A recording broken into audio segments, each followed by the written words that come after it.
We're going to remove the entire battery, and that's going to, first of all, disconnect the battery so we can work on it, and second of all, give us more room since the alternator is right there below the battery. So we have a 8mm socket, and we're just taking off both the negative and positive battery terminals.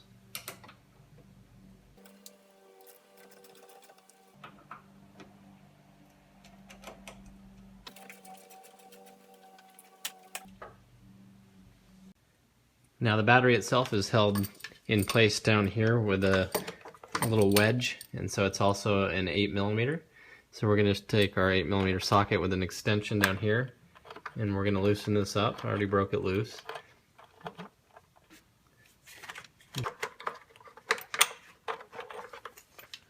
Okay, so this little wedge comes out. That's what holds the battery down. And with that out of the way, we'll be able to lift the battery out of the car. So once the battery's been removed, we have our battery tray here that we're going to take off. And so it has some more 8mm bolts. There's one here, and then there's 2 more here on the fender. And by removing those, we'll be able to get this tray out of the way and give us some more room to work.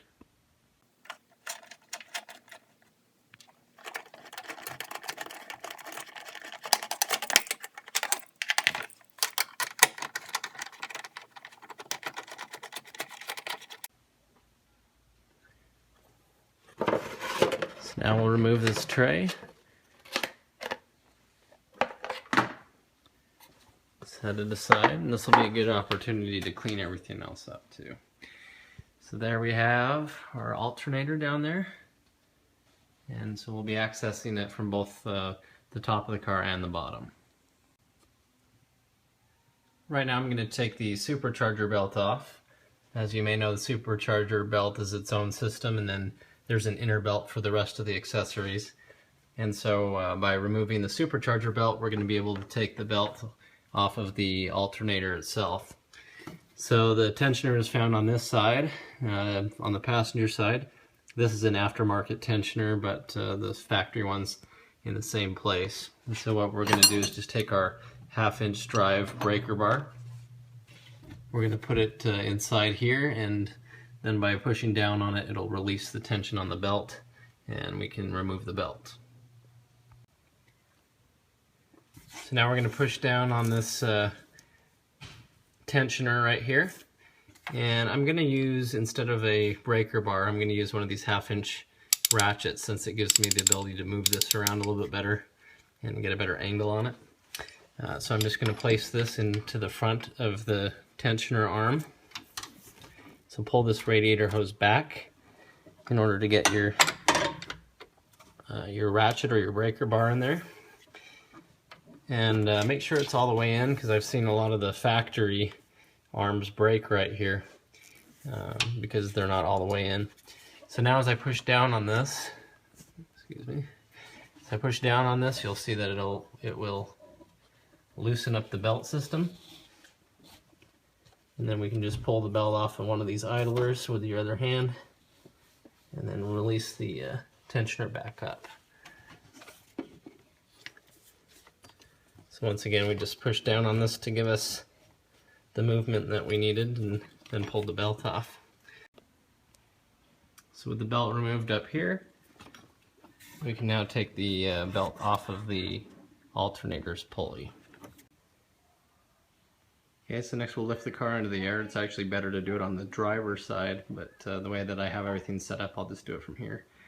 But I like to lift on the subframe connector, since this car has those. And then just make sure that the jack is also there to help support it. Okay, so we're into the car now. We're going to be looking at the alternator from the back side. And there's going to be a few things that we need to take off here. One's going to be this little boot here. Just pull it straight back. That's going to allow us to get onto the back of the power wire. Just pull it straight back till it pops off.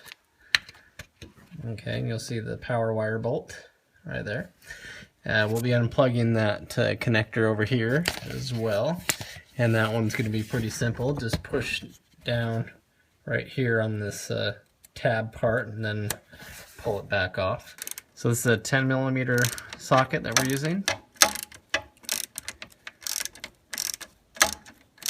I'm just taking off the power cable that's going from the alternator to the battery.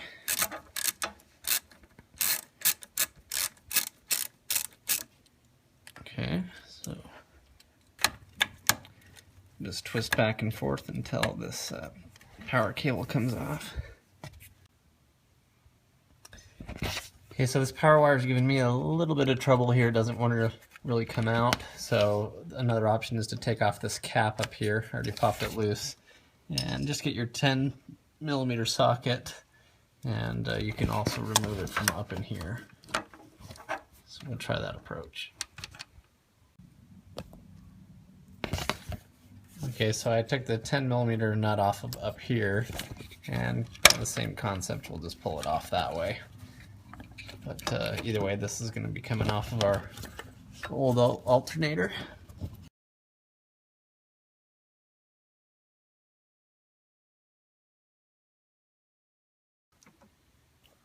Remove the top alternator bolt with a 15mm wrench.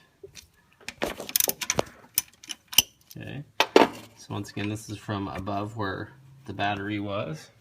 That's how we're getting down to this one.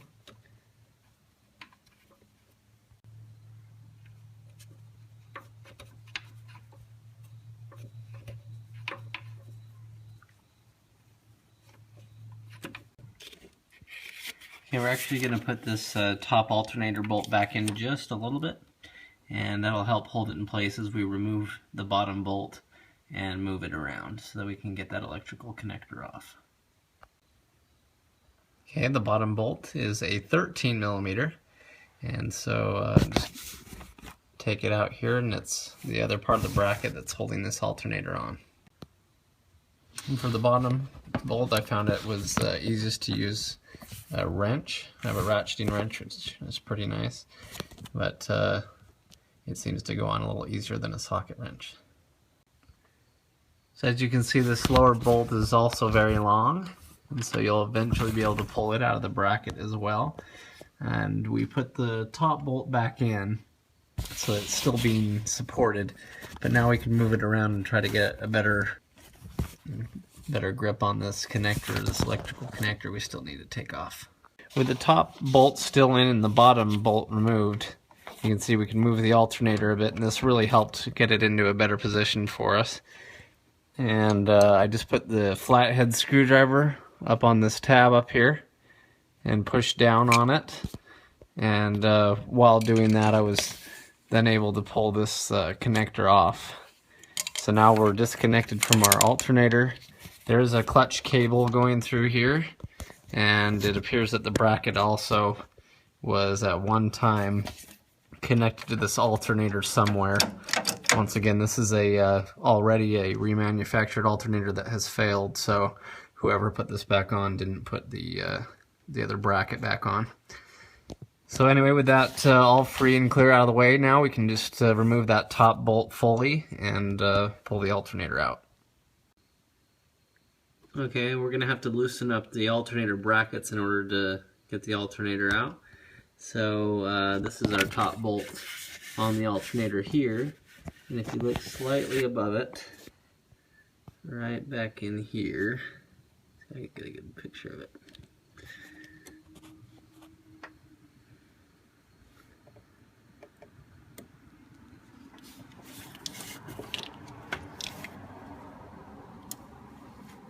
Okay, right back in here, there's a bolt right there where I'm pointing. It's an alternator bracket. Okay, so I'm taking the top alternator bracket bolt off up here, as you can see. I'm using a 10mm ratcheting wrench for this one. Okay, you can get this out by hand after you break it loose. It's kind of a tight squeeze. And there's also some below the car. So we're going to take off that one. And come in here below the car.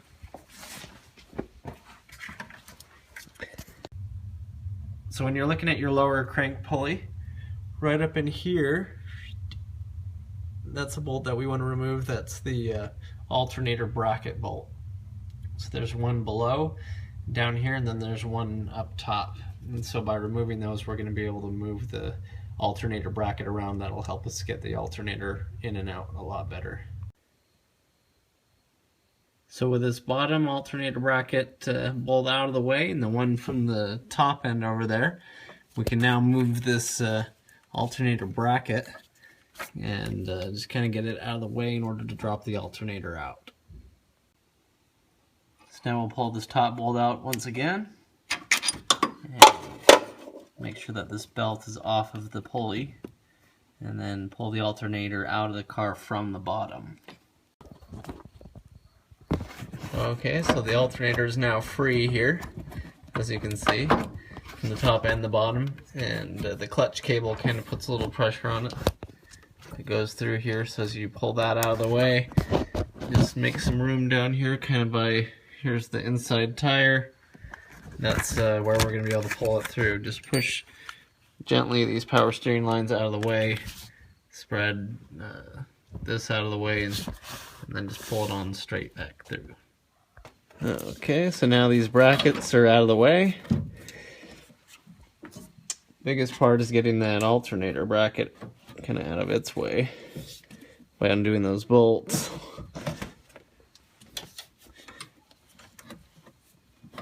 So then just take your time, just kind of drop the alternator through here.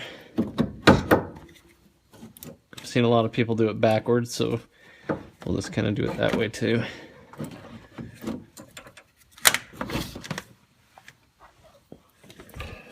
Okay, so the alternator is out.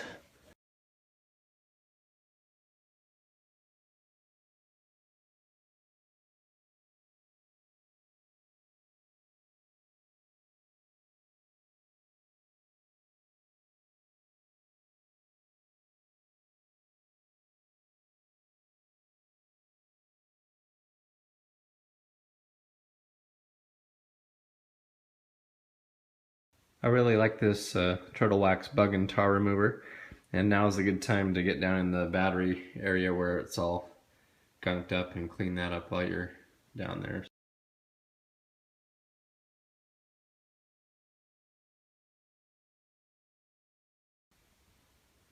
Now that the alternator has been removed and we have some more room to work around down there, we're going to add our big 3 wiring kit. So this is optional. This is if you have more than a 200 amp alternator. Ours is a 240 amp, so definitely meets the criteria. But basically what it's doing is we're going to run a bigger power wire, and we're just going to follow the same path as the regular power wire here. And so we're going to run a bigger power wire that goes from the battery down to the alternator. Then we're going to run bigger grounds, and the bigger grounds, you're going to do one that goes from the engine to the chassis, and that's down there by the oil filter. I'll show you that. We'll probably end up taking the oil filter off in order to get to that better. And then there's another ground that goes from here, and it follows all the way down the same path as the alternator wire, but then it attaches from here to the chassis. Okay, so then our main ground wire that's coming off the battery, you follow the harness all the way down here. It kind of branches when it gets to the oil pan. So we're going to go to the driver's side, and you'll see it mounts to the motor mount bolt, which is, there it is. Let's see if I can get an angle. There it is. Okay, so that's where we're going to be putting our main one that comes off the battery. It's going to be motor mount bolt. Once again, that just comes back along here and goes back up to the battery. So I'm under the car right now on the driver's side, and I'm looking at the motor mount, and I'm also looking at where the ground attaches. So if you see this bolt here, it's kind of inaccessible. That's where one of the ground wires attaches.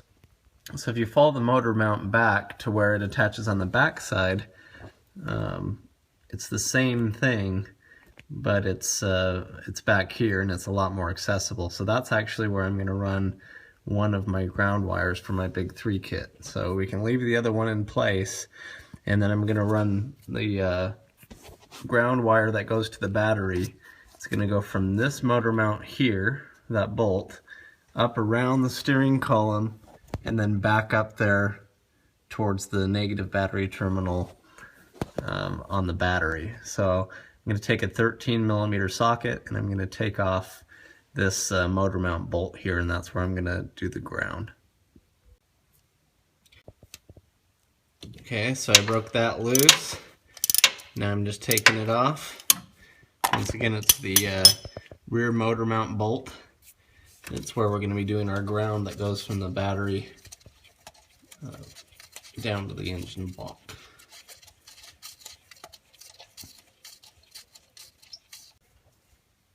Now this is why I bought some 90°, 45°, and straight attachments here.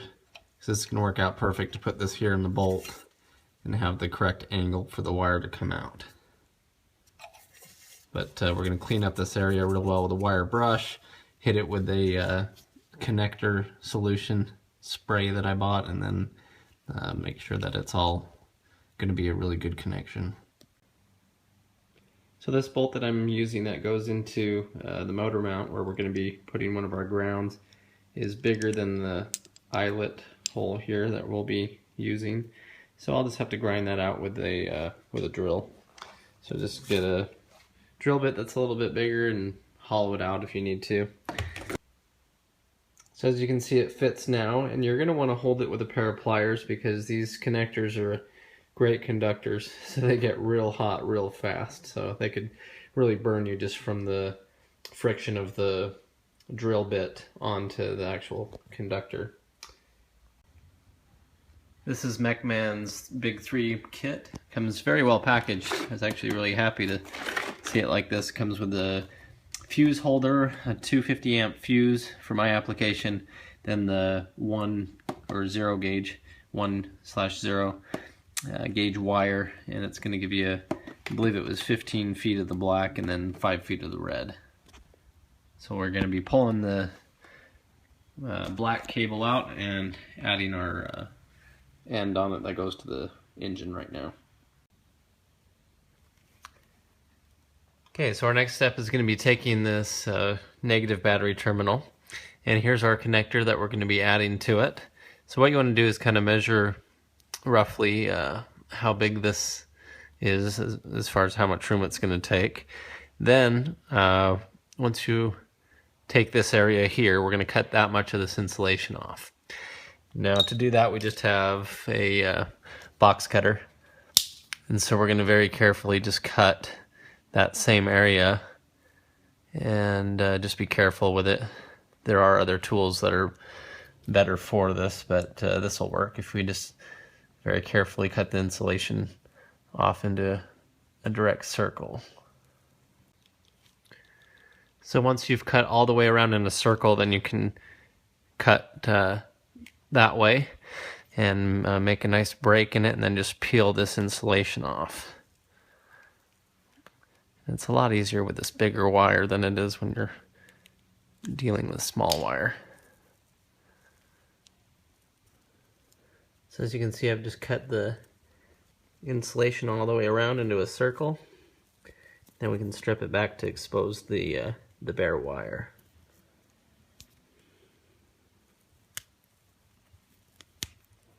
Okay. Then give it a nice little twist with your fingers just to help get it back. So once you have the insulation off and you've twisted the wire here, we're ready to put the end on. We're actually going to take some of this heat shrink tube that's included in the kit and slide it on first. That way once we make our crimp, we can pull this back over and heat it up, and it'll make it real nice. And now it'll go over the fitting. So you just kind of twist it on as well. A lot of people like to go at an angle like this and then go directly onto it. But as long as all the strands get up in there, that's kind of the main concern.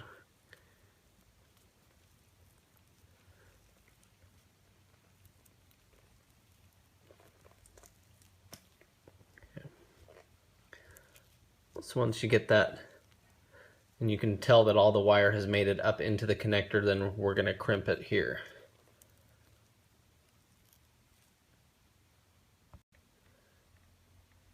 So now with it all on there as good as possible, there's still a few small strands poking out, but anyway, it's crammed in there real good. I'm going to take these big crimpers that I have, and I'm going to put them over this and crimp it tight. And you want to crimp towards the end first so it pushes the wire forward, then do your second crimp towards the top. So once again, crimp down here first, that'll smash the wires forward, then do your second crimp up here.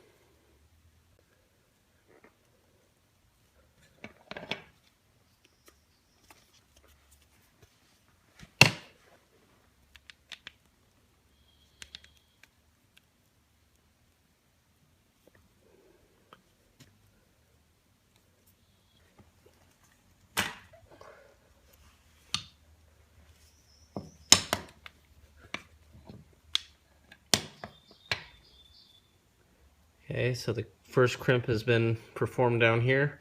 Now we'll crimp it up top.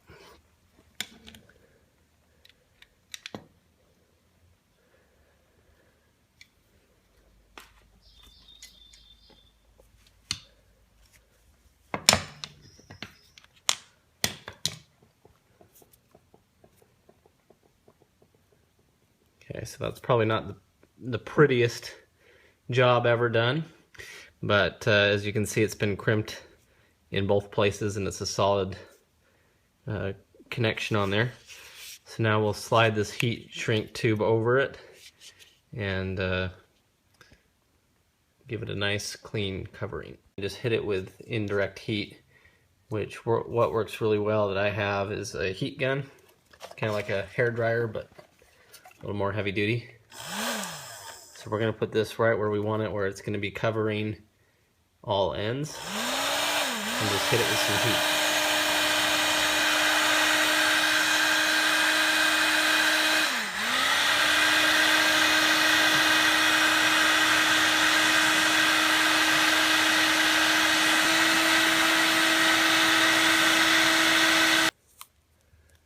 So I've just wrapped some electrical tape around it to give it just a little bit more of a enclosed seal. So there's our end, and so that's how we'll do each of the ends.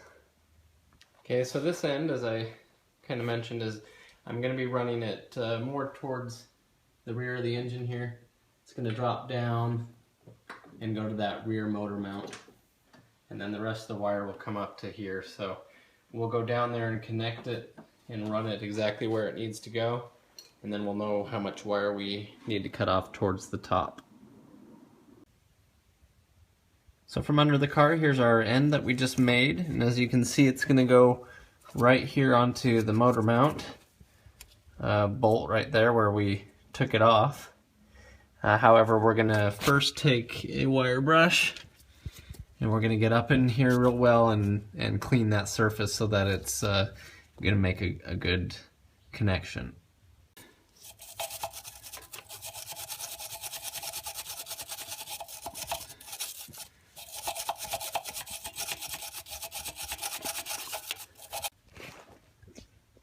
Okay, now that I've cleaned that up real well, I'll just put our bolt back in with the ground wire attached.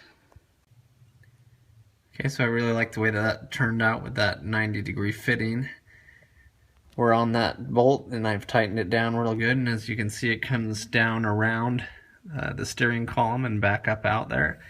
This is far away from the exhaust. It kind of looks like it's close on the video, but there's actually quite a bit of distance here between it going around here. So now we'll run that back up towards the top and make our connection for the battery terminal.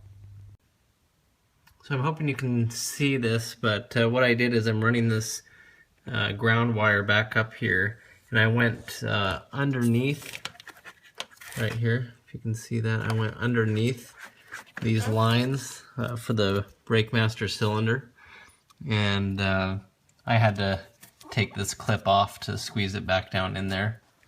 You may not have to do that if you just wire it the right way the first time. But anyway, there's that wire coming up here underneath the BrakeMaster cylinder lines, and then it connects back up with the rest of the cables here. So with our ground wire coming from the block down there underneath the BrakeMaster cylinder wires and making its way back over here, I'm going to bring it up over the top and just kind of follow the same path. And right where the ground wire normally connects is where I will now cut this wire. So having given myself plenty of extra cable here that'll make it to where this one will connect, I then cut the wire here, and we'll take the second leftover cable and go down and make a nice connection that goes from the block of the engine back over to the frame of the car.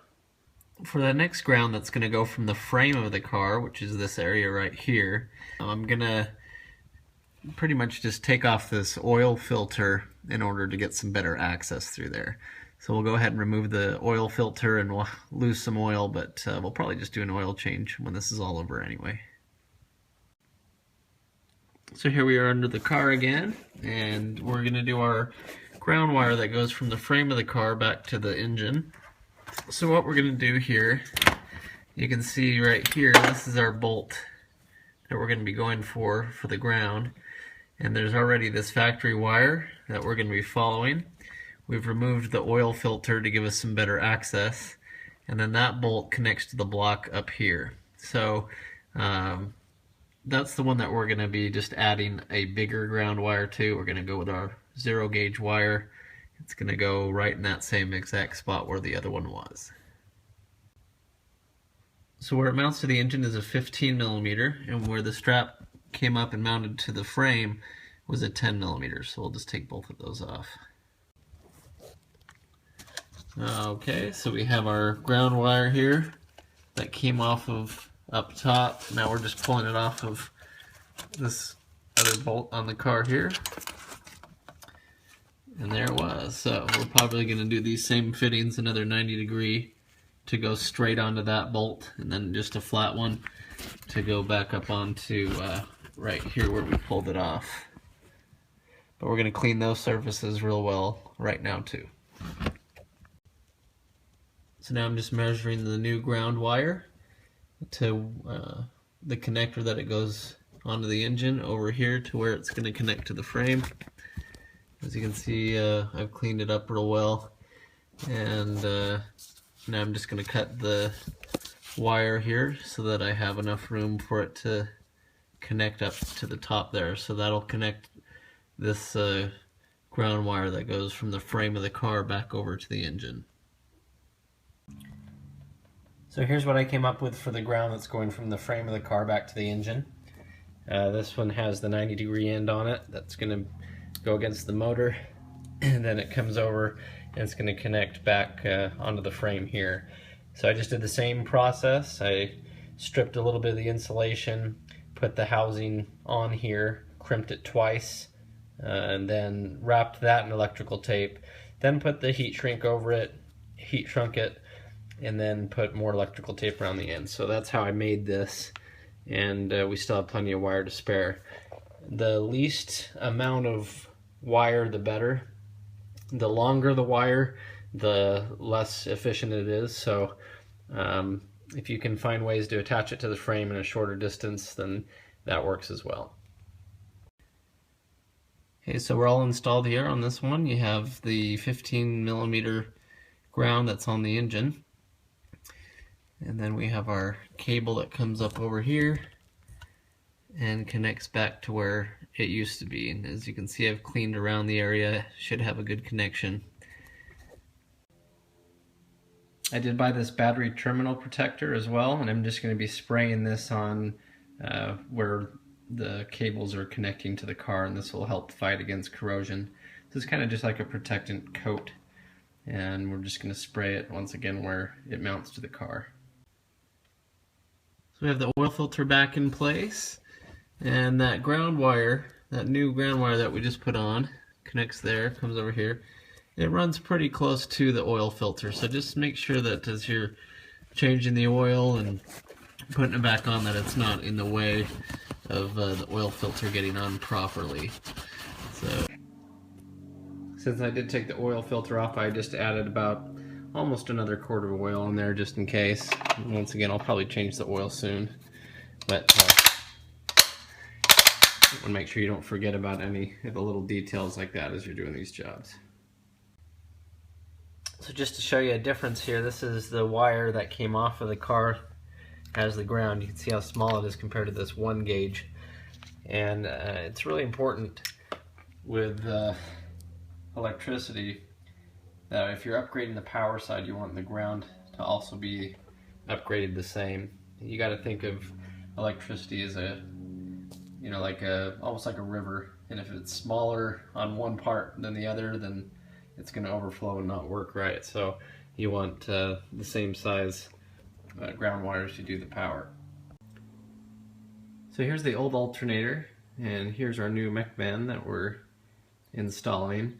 And we won't go into too much detail here, but the original alternator is 105-110 amps, so it's really not that powerful. It's the same one that they use on the Mustang V6.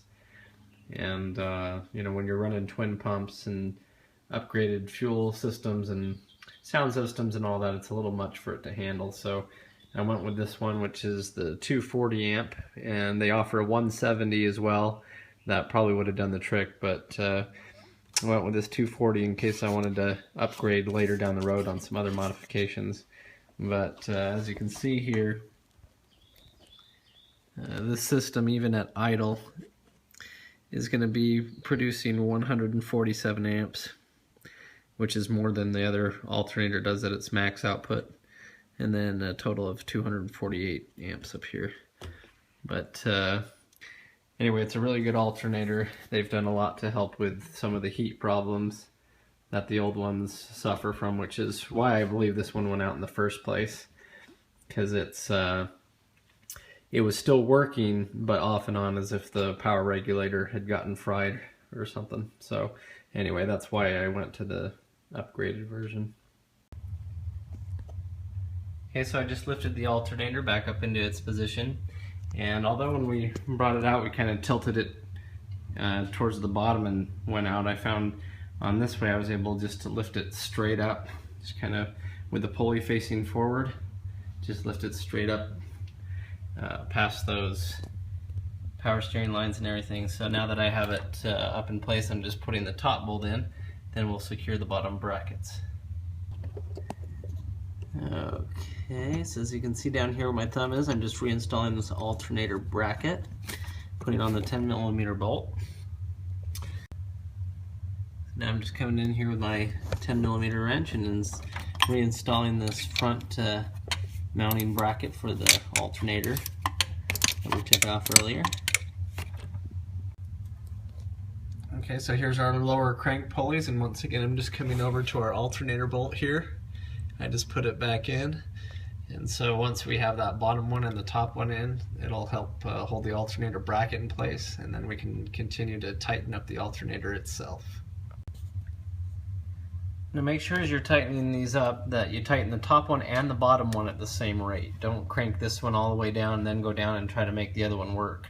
So get them both hand tight first before you tighten them down. So I've gone down to the bottom and I've made sure that it's snug. Now this one's snug, so now I'll start to tighten them both down with a hand ratchet. So now I'm down below here, tightening up the bottom bolt. So just make sure that the bolt comes in from the front of the car towards the rear of the car. That's how you know you tighten it up the correct way. So the kit came with an extended wire attachment, so that's all I'm doing here is just plugging this in the back where it belongs. You can see the way that it goes on with the clip on the top, where it's easiest to reach if you have to redo this for some reason. So just clip it in, and then we'll plug that down here.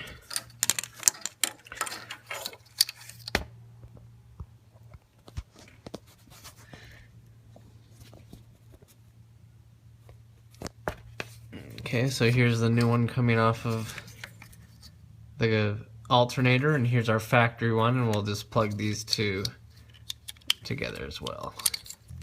and they just plug together. Okay, so now we have our original power wire here, and we're gonna go ahead and put this on the back of our MechMan receiver, but we're also gonna do our big 0 gauge wire as well. So now on the power wire, I just dropped it down into the fender to get it close to the where it connects onto the alternator. And I liked this 45-degree angle one. It looked like it was going to do the best job for the angle that it would be leaving and going back up to the battery. So I crimped it twice, as you can see. I'm now going to wrap it in electrical tape and then put some heat shrink on it, and then more electrical tape over the heat shrink. So here's the electrical tape, just to give it a nice clean look. I'm going to take my red heat shrink now, just kind of put it right about there and then hit it with the heat gun. Get these out of the way.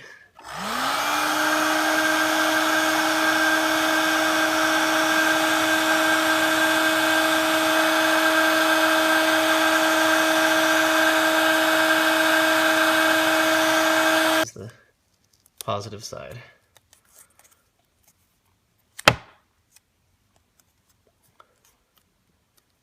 Okay, there's our power end that's going to go onto the alternator.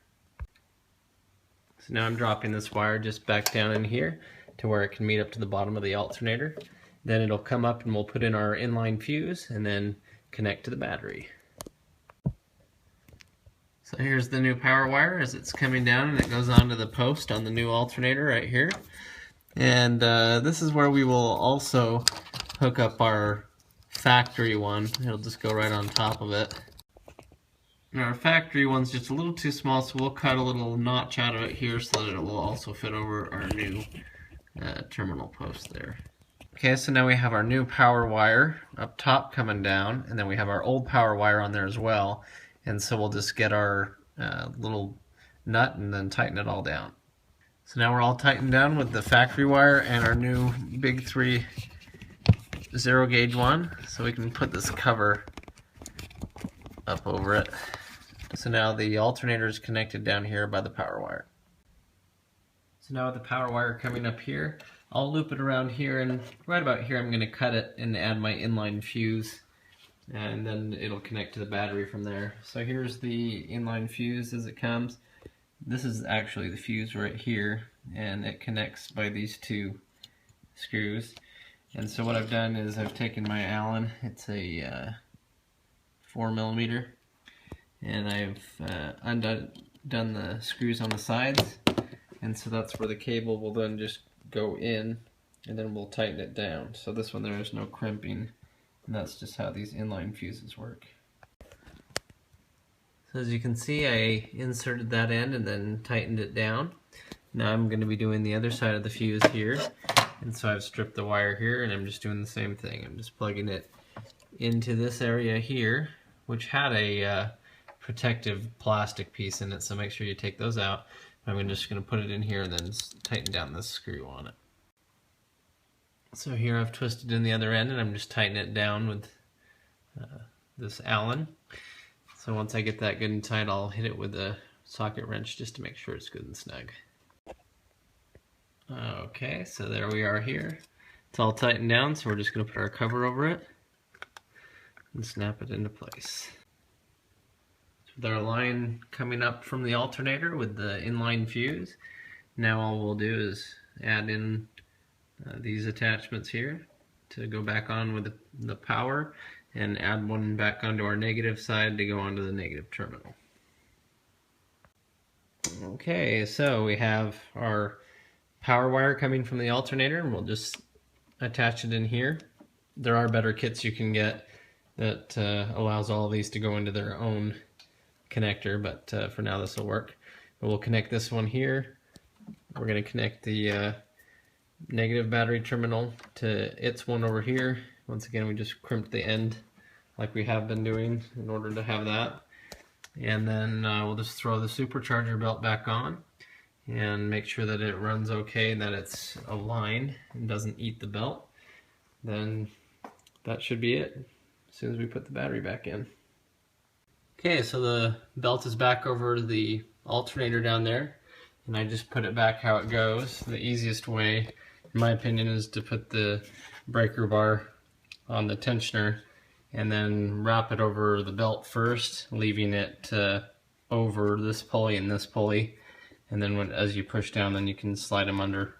But anyway, we're all ready to go here. Next, reinstall your battery tray. Remember, you had one bolt down here, which is the long one, and then two smaller ones here holding it to the fender. And then drop the battery in. Don't forget to put in your battery wedge tie down. And then from here, just connect your negative and positive terminals.